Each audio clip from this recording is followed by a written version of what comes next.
Many lives can be saved if we all make that one simple choice: wear your seatbelt. The state lawmakers should present this legislation to make wearing a seatbelt a primary law. In areas where there is no public transportation, private vehicles are relied upon. And I'm guessing all of you have either been a driver or a passenger, and whether you sit in the front seat or the back seat, it doesn't matter. You should always be wearing your seatbelt. Not wearing your seatbelt causes many injuries, fines, and excuses. Your life could flash before your eyes in a blink of a second, and if you are not wearing your seatbelt, it could cause many life-threatening injuries. It's such a simple decision, so why is it that people don't wear their seatbelt? Not wearing your seatbelt causes many serious, fatal, debilitating, and damaging injuries. According to Angela Oyster-Huber, she stated that in an article, Seatbelts and How They Save Lives, that there are 5 ways in which a seatbelt protects you. She is the director of the Pennsylvania Traffic Injury Prevention Project in Media, Pennsylvania. The 5 ways include: it restrains the strongest parts of your body, it keeps the occupant inside the vehicle, it slows down the body, it spreads out any force from the collision, and it protects your brain and spinal cord. Wearing your seatbelt correctly is also very important because if you are not, it could cause many serious injuries also. It should fit tightly across your hips and between your chest and shoulders. According to TeenShare's story after seatbelt saves her life, in 2012, Mackenzie Berger of Platteview High in Nebraska was in a serious collision. A pickup pulled out in front of her and hit her passenger side vehicle door. Luckily, Mackenzie was wearing her seatbelt and only endured little injuries, including a broken thumb and a concussion. Sadly, the driver of the pickup was not wearing his seatbelt and died at the crash. She stated, "Had I not been wearing my seatbelt that night, guaranteed my injuries would have been a lot worse. Nobody needed to die that night." It goes to show how effective a seatbelt is and how easily it could save your life. In a 2014 article, Policy Impact on Seatbelts, it noted that motor vehicle crashes are the leading cause of death in ages 1 to 54 in the United States.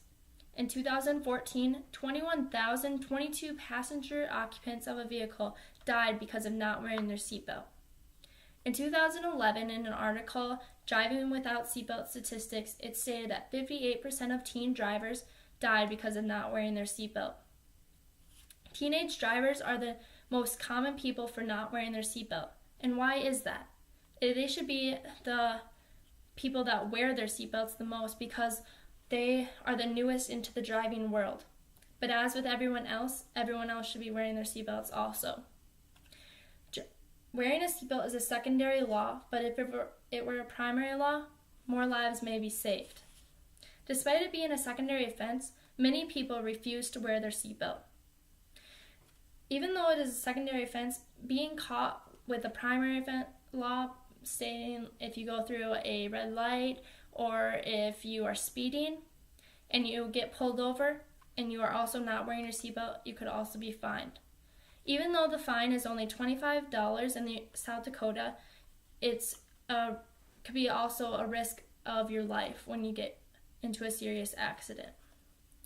Not only wearing a seatbelt is the law, it is an act that can save your life. No matter where you are going or what you are doing, you should always be wearing your seatbelt. According to Peters, Seatbelt Excuses, Troopers Have Heard Them All, he stated that there are so many excuses people come up with as to why they don't wear their seatbelt. Some including, "I forgot," "I was in a hurry," "I'm not going that far," "It's uncomfortable," "I'll be fine, don't worry."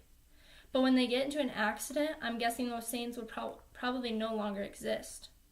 And I hope that the next time they get into a vehicle, and every time after that, they put their seatbelt on.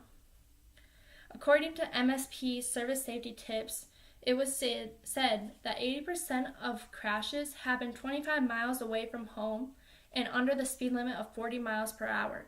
So the excuse of "I'm not going that far" shouldn't even exist. In conclusion, many injuries and lives can be saved if you all make that one simple choice: wear your seatbelt. It's such a simple decision and it only takes a few seconds, so just do it. Make it a habit of every time you get into a vehicle, put your seatbelt on.